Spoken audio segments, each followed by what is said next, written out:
Sequel 11. Kesempatan tidak datang dua kali. Red carpet membentang panjang. Para wartawan terlihat sibuk di setiap sisinya, menyiapkan semua kamera dan perlengkapan lainnya. Para binatang malam pun itu terlihat bergantian masuk, dari yang senior hingga junior, dari yang terkenal hingga yang baru, dan hingga berakhir para bintang utama yang sedang hangat-hangatnya di pembicaraan dan digilai. Semua tampak bersiap. Para fan mulai ricuh meneriakkan nama Zayn. Zayn melirik semuanya di balik jendela mobilnya. Dia merasa tidak percaya bisa digilai melebihi para bintang lainnya yang lebih dulu berkecimpung di dunia sandiwara. Abang tunggu di ruang sebelahnya. Jangan jawab pertanyaan yang gak sesuai sama yang kita diskusiin kemarin. Zayn mengangguk, merapikan jasnya, lalu mulai membuka pintu dan turun dari mobil. Semua terlihat berlomba menjadi yang paling depan. Kedipan-kedipan kamera begitu banyak. Untungnya sudah mulai biasa menyapa kedua matanya. Zayn, oh my god, Zayn, teriak para fan di setiap langkah yang Zayn lalui. Zayn berhenti di tengah-tengah, melambai pada semuanya dan senyum tipis andalannya. Kesan ramah dan manis begitu ketara di wajahnya. Sungguh berbanding terbalik dengan gosip yang berkeliaran selama ini. Playboy memang selalu manis, entah dalam ucapan atau sosoknya. Tampan yang manis. Zayn, apa benar kamu kalau hubungan dengan anak presiden itu hanya berita palsu? Zayn, apa benar kalau saat ini kamu sedang berpacaran dengan pemeran utama di film terbaru kamu? Zayn, apa benar kalau selama ini kamu sudah menikah dan memiliki istri yang sedang mengandung? Zayn terpaku sesaat, di saat telinganya menangkap pertanyaan yang saling bercampur itu namun jelas. Pertanyaan soal menikah dan istri mengandung. Zayn hanya tersenyum, semua pertanyaan tidak sesuai dengan yang didiskusikan kemarin. Zayn berpamitan dengan membungkuk sopan, melambai pada para fan sebelum melanjutkan langkahnya yang meninggalkan rasa kecewa di hati para wartawan. Kenapa nggak ada yang dijawab? Bang Jack memberikan sebotol air mineral, menuntutnya menuju ruang tunggu. Kan harus sesuai sama yang kemarin. Tadi semua pertanyaannya beda. Balasnya acuh tak acuh. Mood Zayn memang anjlok gara-gara pertanyaan yang entah dari siapa.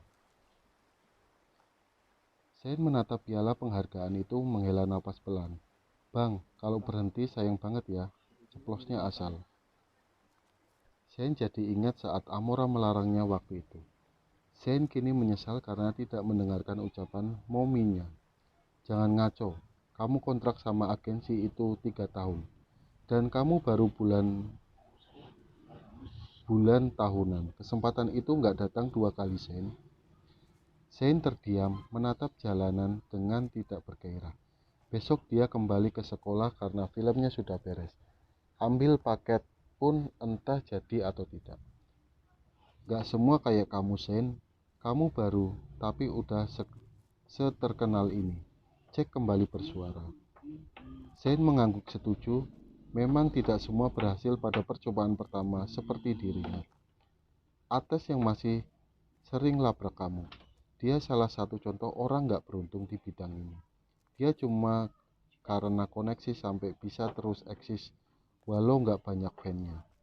Benar, Ates memang tidak laku kalau saja tidak memiliki koneksi. Mungkin dia sudah hilang di layar kaca. Tak heran kalau iri merambat di hatinya yang membuat Ates sering mencari masalah dengannya.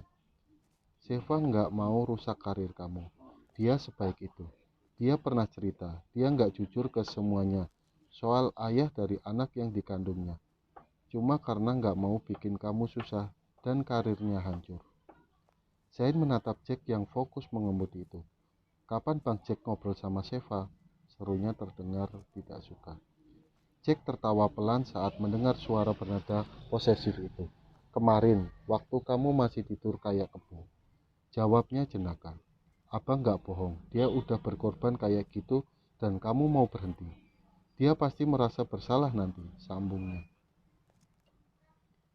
Geo, bukan, Zayn, panggil Seva dengan riang. Tangannya melambai sesaat. Zain melangkah dengan tenang menghampiri Sheva lalu mengecup keningnya. Nama panggilan apapun yang keluar dari mulut Sheva selalu terdengar manis. "Kenapa di sini?" tanyanya seraya menuntun Sheva untuk kembali masuk ke dalam rumah. "Lagi nungguin Zain pulang. Zain menang penghargaan dan Sheva bikinin kue.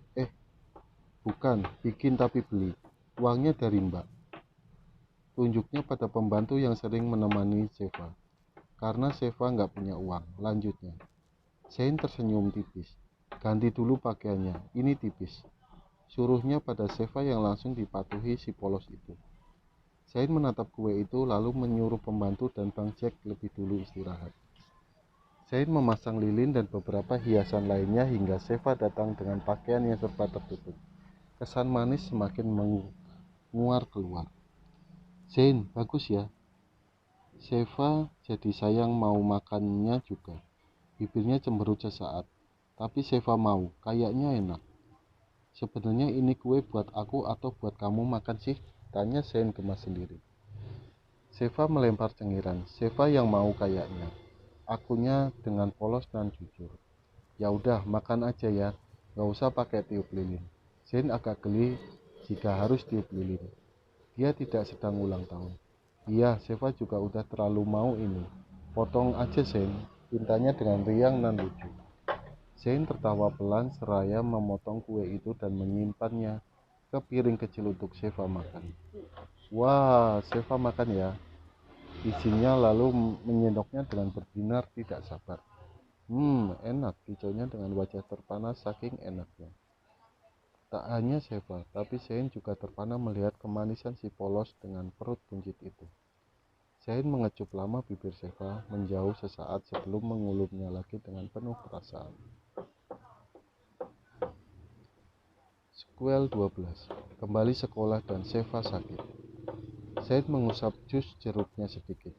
Matanya mengedar ke setiap sudut kantin yang kini ramai, apalagi ditambah dirinya yang hadir. Dia kelas 12, udah pengalaman. Andi membisik pada Zain yang acuh dan terlihat malas sekolah itu. Zain mengangkat alisnya. "Terus, dia yang waktu itu lo ceritain, yang mau aja diajak main di toilet?" tanyanya dengan santai. Andi mengangguk. Dia juga anak dari pemilik tempat tato yang bikinin lo tato gar. Jelasnya. Zain menautkan alisnya. "Oh, cewek itu, gue pernah lihat. Sempet main juga abis beres tatoan." Jelasnya acuh tak acuh. "Anjir, keduluan dong. Tato yang mana?" Kini Agil yang terlihat penasaran. Zain menutup seragamnya sedikit. "Ini, udah cukup lama dan gue nggak minat. Nggak terlalu enak servisnya," terangnya acuh. "Lo mau yang kawaii kan?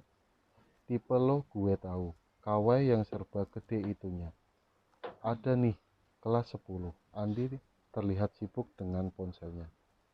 Zain tersentak kaget saat merasakan kursi yang diduduki terdorong dari belakang. Seperti ada yang jatuh. Benar saja, gadis cantik dengan mata coklat terang tengah meringis dan menatapnya. Zain terdiam. Tatapan dan wajah ringkasnya yang bikin menjadi kode untuk menuju cinta satu malam itu tiba-tiba tidak bisa Zain rasakan dampaknya. Jelas sekali kalau gadis itu tengah menggoda Zain. Dan untuk pertama kalinya, Zain menyuruh Andi untuk menolongnya. Andi bahkan cukup heran dengan tindakan Zain. Andi pikir mungkin karena Zain lelah karena jadi artis banyak jadwal kerjanya. Zain membiarkan gadis itu yang jatuh di kantin tadi menggerayangi tubuhnya. Tempat sempit itu menjadi saksi kenalan keduanya kalau saja ponsel Zain tidak bergetar. Bang Jack yang menelponnya. Zain mengangkat panggilan itu dengan masih membiarkan tubuhnya digerayangi. "Ken, Sheva demam. Karena abang takut dan bingung jadi abang bawa aja ke rumah sakit. Nanti pulang sopir yang jemput. Abang masih harus ke tempat rapat." "Terus Sheva siapa yang jak?" "Ada pembantu rumah," potong Jack lalu memutuskan sambungan sepihak. Karena Jack harus menyelesaikan administrasi dan memastikan agar tidak ada yang curiga soal Sheva. Zain mendorong gadis yang hampir mengeluarkan asetnya itu. "Minggir, Cari yang lain saja, kata Shane lalu berlalu begitu saja seraya merapikan penampilannya. Shane yang biasa tebar pesona mendadak jadi pendiam dan dingin. Jelas saja membuat banyak pihak perempuan kecewa, khususnya para perempuan nakal. Shane melempar bungkusan kecil itu ke Andi. Lo aja yang pakai, fotonya lalu berlalu menuju kelas. Andi menatap bungkusan kondom itu. Ternyata Shane belum tuntas pikirnya. Sesaat namun dengan cepat dia masuk untuk membantu menuntaskannya. Lumayan, pikirnya brengsek memang. Shane bertos dengan Andi dan Agil bergantian. Gue cabut, nanti gue ajak makan bareng. Sebagai perayaan yang belum kita penuhi karena jadwal gue, katanya dengan senyum ramah. Siap Gar, Andi bergaya hormat pada Shane dengan jenaka. Sedangkan Agil hanya tersenyum dan membentuk oke menggunakan jemarinya. Shane masuk ke dalam mobil jemputannya, mengabaikan riuh adik kelas karena melihatnya dari dekat. Shane bahkan lupa kalau dia sekarang artis baru yang terkenal. Shane mengotak-atik ponselnya, membiarkan sopir membawanya ke tempat Sheva berada. Shane mendial nomor chat. Halo bang, soal Sheva. Apa ada masalah sekarang ke sana? Tanyanya dengan merebahkan pinggang dan kepalanya. Di seberang sana, Jack terlihat melangkah menuju tempat rapat lain yang akan membahas soal tema yang akan Shane bawa saat nanti pemotretan. Udah aman sih, tapi kalau bisa jangan ke sana. Sheva ada yang jaga kok. Nggak bisa. Kalau gue nggak ke sana aja bang. Ya udah hati-hati aja. Tetap pakai masker, topi. Balas Shane lalu mematikan sambungannya. Selama perjalanan, Shane terlihat lesu. Dia hanya menatap jalanan yang tidak bergairah. Shane melepas maskernya, menatap Sheva dengan tengah terlelap setelah diganti infusan. Kata dokter kenapa? Tanya Shane pada pembantu yang tengah membereskan pakaian ganti untuk Sheva. Hanya demam biasa, Den. Shane manggut-manggut menatap Sheva yang masih terlelap itu. Sebelah tangan Sheva terulur, memeriksa kening Sheva sesaat. Hangat, namun tidak terasa seperti demam. Mungkin sudah turun, syukurlah. Shane duduk di pinggir kasur yang ditempati Sheva lalu melirik pembantunya. Dokter periksa kapan lagi? Tanyanya. Nanti malam, Den. Kalau begitu Mbak bisa pulang dan balik lagi nanti sebelum pemeriksaan. Kata Shane seraya melepas jaket, ikat pinggang dan dasi di lehernya. Shane mengecup pipi Sheva, mengusap perutnya dengan lembut. Sebentar lagi hanya 1 bulan. Bangun, bisik Shane. Dia hampir 2 jam menunggu Sheva bangun. Karena tak kunjung membuka mata, maka Shane terpaksa membangunkannya. Dia ingin melihat kedua mata polos itu menatapnya. Oh, Sheva menggeliat dengan wajah mengernyit tidak nyaman. Sheva masih pusing. Akunya manja dengan kedua mata masih terpejam. Buka matanya sebentar, gak akan lama. Bisik Shane dengan diakhiri kecupan lama di pipi. Sheva membuka matanya walau berat. Shane udah pulang, suaranya terdengar serak. Shane mengusap wajah Sheva, mencoba mencari jawaban. Kenapa bisa dia terpengaruh oleh wajah polos nan alami itu? Shane merasa aneh saat pikirannya dipenuhi Sheva dari semenjak dia bertemu pertama kali. Cinta pada pandangan pertama, mungkinkah? Shane mengecup bibir Sheva sekilas, memeluk kepalanya, mengecup keningnya lama.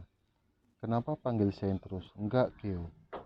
Shane menatap Sheva dengan mengamati pahatan yang serba indah di hadapannya itu. Sheva kan lihat 2 Geo waktu itu. Sheva bisa bedain mana Geo, mana Shane. Geo itu wajahnya datar, ngomongnya singkat. Kalau Shane itu kayak sekarang, suka cium lembut, terangnya dengan senyum manis nanti. Shane menahan kedutan di bibirnya. Kok bisa ya pikiran Sheva seunik itu? Padahal Geo dan Shane satu orang yang sama. Suka yang mana, Shane atau Geo? Sheva mengerjap, mencoba menahan kantuknya. Suka dua-duanya. Sama-sama baik, Sheva yakin. Jawabnya dengan mata mulai sayu. Yang waktu itu bukan Geo atau Shane, tapi Aka. Sheva mengangguk pelan. Kata Bang Jack, kembaran Shane kan? Sheva senang punya 2. Akunya dengan mata semakin layu. Zain memeluk alisnya tidak suka. Cuma satu, Zain atau Geo. Nggak boleh ada Aka. Tegasnya seraya membenarkan selimut agar menutupi Sheva hingga ke dada. Zain mengusap lagi perut yang terhalang selimut itu lalu memutuskan turun sebelum Mbak atau dokter datang. Sheva ngantuk, matanya berat. Tatapan menatap Zain yang berdiri di samping. Tidur lagi, dikejutnya lama bibir Sheva. Sheva benar-benar terlelap.